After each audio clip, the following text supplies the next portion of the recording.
Hey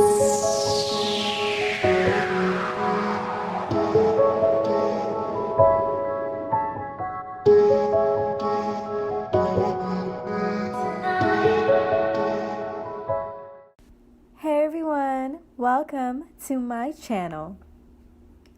Today we will be doing a Pinktober time lapse. As usual, I'm a little behind because I'm extra. And with work and just doing the most, I've missed a few days here and there. So today was supposed to be slimy, featuring the webcat mushrooms from North America. Did this really cute little mushroom with a light purple stalk and an orange web cap. And they're covered in slime, so they were perfect for the theme. But I got carried away and added a skull, so we went from slimy to shrooms. The materials used will all be listed below. Now enjoy this little time lapse of mine, Shrooms edition. Thank you for watching, and please subscribe.